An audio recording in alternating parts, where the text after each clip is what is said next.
Okay, I am so sorry about that. I have to get that out of my system because I've been blowing my nose and coughing. So I'm sorry. Let's get into it. Now that we see the topic, y'all gotta. It's that time of the year. Narcs are scared and fear that you're going to deliver their karma. So after you've been with them and whatever, and you discovered that this person that you are dealing with is just not what you thought, not who you thought they were, and sometimes it gets to the point where you're just so hurt, where you probably knew this person for a long time or whatever, and you never saw this in that person until this person got with you. Like, y'all could have just been really cool, and you're thinking like, damn, we were really cool, and the whole entire time you hated me, and then you want to take our relationship from wherever it was into this narcissistic ass abusive cray, and you don't understand why they would do that. Like, narcs can always have some of the right people in their lives, if they know not to put certain people over in that zone. You know, like, you can be a really good friend, a really good person, and never even know that they're a narc, depending on how much time you spend with them.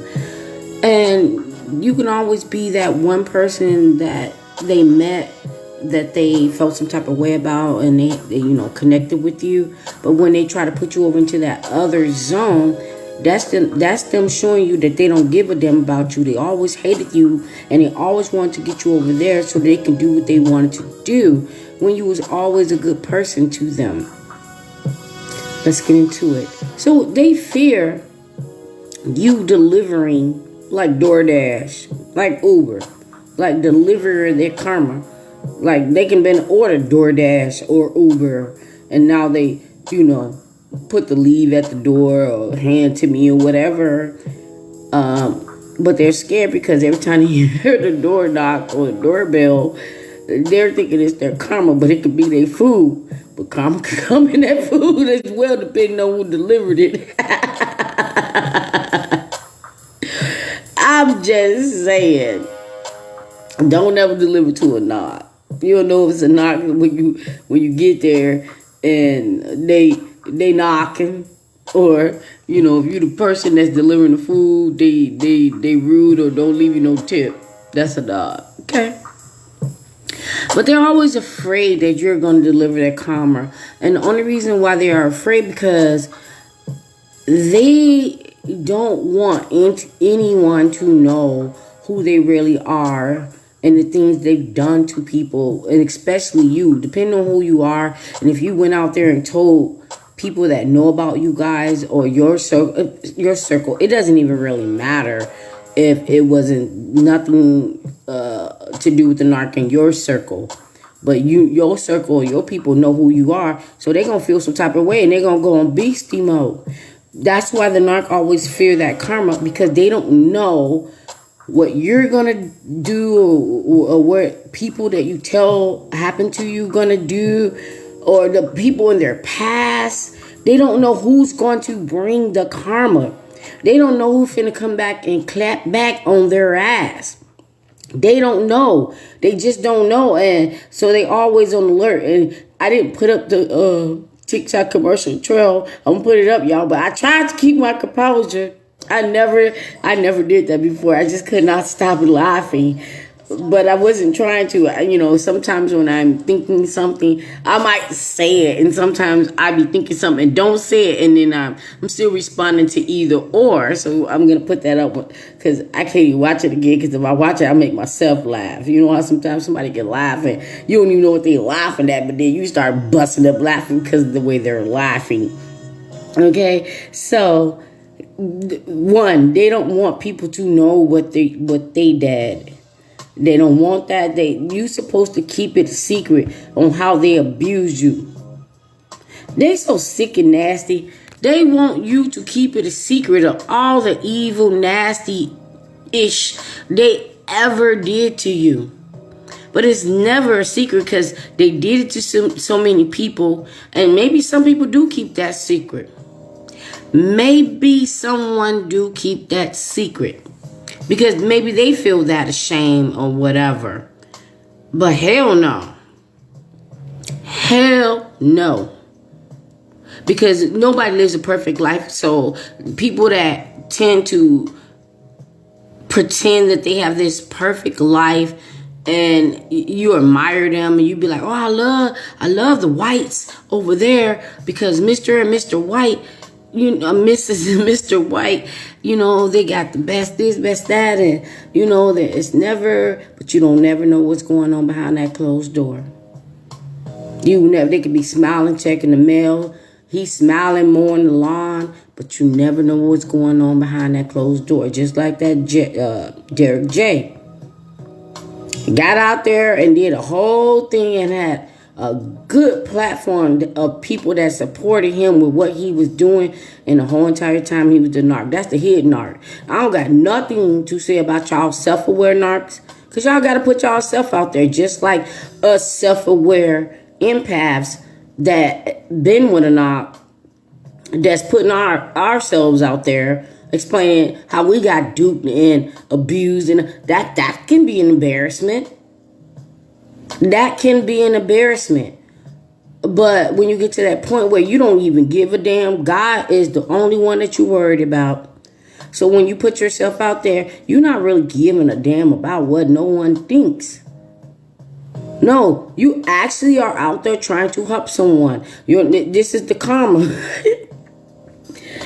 Excuse me. This is the karma that the narc fears, because they think that when you put yourself out there and explain what you've been through, that you're trying to do it to hurt them. Hell no, because you're more embarrassed than that. Because when you're telling your testimony or whatever, nobody knows who the hell they are. Only you.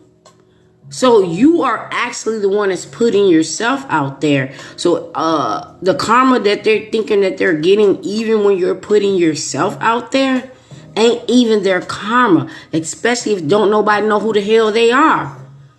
Ain't nobody putting out social security numbers, addresses, first and last name, nicknames, tattoos, or locations. Nobody does that. Only a narc will do that. So your testimony is your testimony. If you did do that, God got something for you too.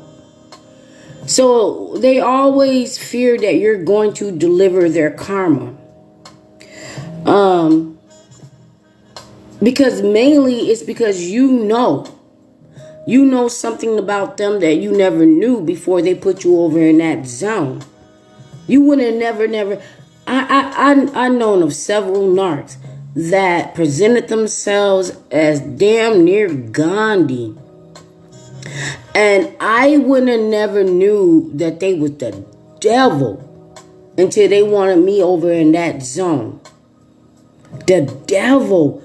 Y'all need to stop falling for these trick ass tricks that sit there so smiley and, and they seem so friendly and they may do helpful things, and that's just what they want you to think. These plain Janes and these fake ass Mr. Rogers looking ass, drumming ass narcs, those are the ones to look out for, because they only present you one thing. Everybody has flaws. It's like you can be somewhere and everybody admire you, and you can walk in the room, trip and fall. You the type of person that trip and fall unless you were hurt. But you the type of person that trip and fall and you'll just be laughing like, damn, I just bust my ass. A narc will get, and you'll laugh and people will laugh. A narc will get all mad like, oh, so you guys are just gonna laugh because I hurt myself? Even if they didn't even hurt themselves, because they're embarrassed. If you can't learn to laugh at yourself, you can't deal with nothing. That's why when that over there was like, oh, me and Max ain't together no more because Max can't take a joke. You should have knew that Max couldn't take a joke, because while you was over there watching, trying to get with Max, when Max was over there, you should have saw that Max couldn't take a joke. until you decided to go over there because Max put you in the narc zone, and you wonder why Max couldn't take a joke. They are afraid that you're going to reveal what's underneath their mask. They are afraid of what you're going to reveal that's underneath their mask. And you don't have to do that. You don't have to do that. It's just like when the COVID hit, you couldn't wear the same damn mask every damn day. Some was disposable, some were washable. But for the ones that were washable, you had to just keep washing the damn thing. Or you were going to expose yourself to, not the COVID, but to your own sickness because you're not washing the damn mask. Because the narcs expose themselves to their own damn sickness because they're always wearing a damn mask.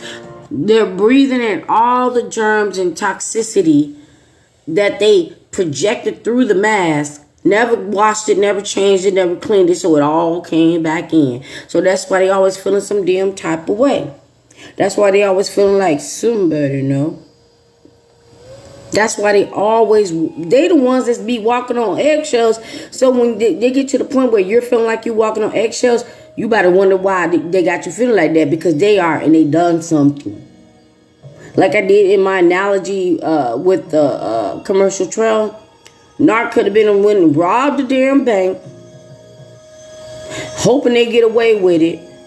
Got away, but every time they hear an ambulance or a fire truck or a police siren or commotions, they're ducking and dodging and flipping over the table, hiding behind the couch, ducking in the washer, ducking in the dryer, hiding in the closet, because they're thinking that they're coming for them because they feel that guilt.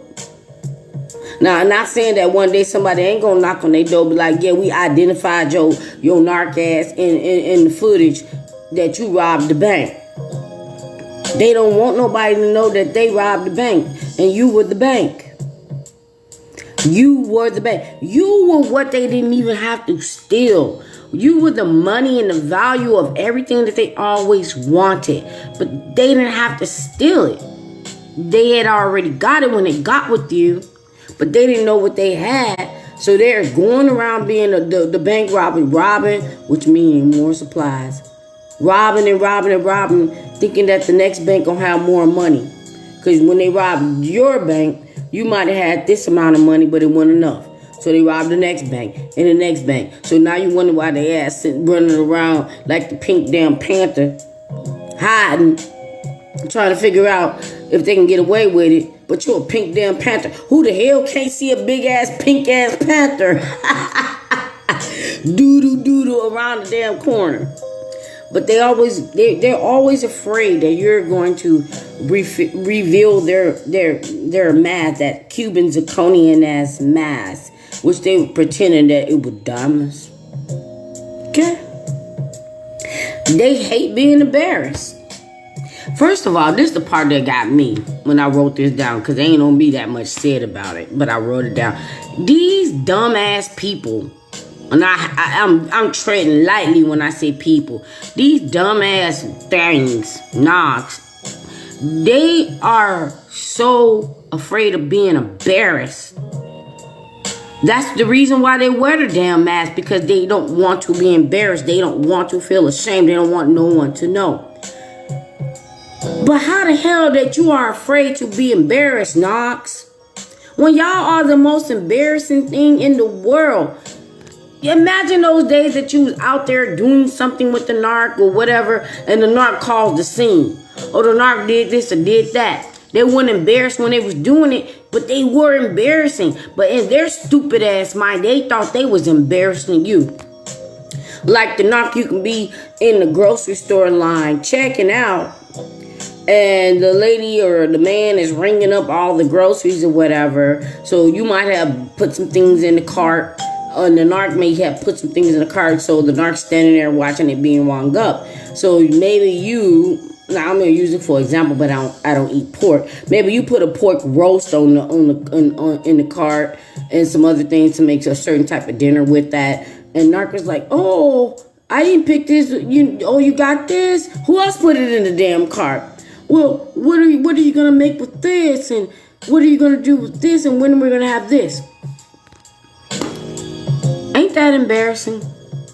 They literally want you to sit up there and give your weekly menu while you're in the line ringing up things. So if they did not agree with what your menu was going to be with the damn pork loin, then people are looking in, the cashier is like refunding or taking off something off the order, and you're just sitting there like, we literally could have had just talked about this at home. And if you didn't want the pork, I would have just made it for dinner and you could have just had something else. But when you gray rock they dumbass, where they're sitting there like, oh, what is this? What are we going to have for dinner? And you know that what they're trying to do, so you're not saying anything. So they're sitting their ass in the line like, I can't even ask what so you're not gonna. So they're mumbling on their narc ass breath. The person behind them looking, but only paying attention to them, kind of hearing what they're saying. The cashier's ringing up everything, but not listening to them. But you're focused on the cashier because you're gray rocking and ignoring this dumbass narc while trying to get through this line and not be embarrassed. But then they're getting louder like, I just asked where you gonna do the pork loin, but you won't even tell me. I don't even like pork loin. And so they're thinking that they are embarrassing you because they thinking that everybody's in their stupid ass mind about what they're saying. And people are probably in line like, damn, you're holding up the line. You're looking stupid. The person that you talk to ain't even responding. And they're thinking that they're embarrassing you, but they're embarrassing them damn selves. That's what they do. That was the most embarrassing thing I ever experienced. And even when I didn't know what the hell, at least I did the right thing. I did the right thing. And, it confused the hell out of the damn cashier because she's kind of like doing what she's doing and semi-picking up, but I and focused on there and kept it on moving. And then, when they're doing it on damn purpose is when you get out the damn store, they mention nothing. When you get out the damn store, they don't mention nothing. They were just sitting there just trying to embarrass you and get some type of sick, sadistic ass supply in the line with you. So sometimes they don't have to wait for you to deliver the karma or the embarrassment. They do it to their damn selves.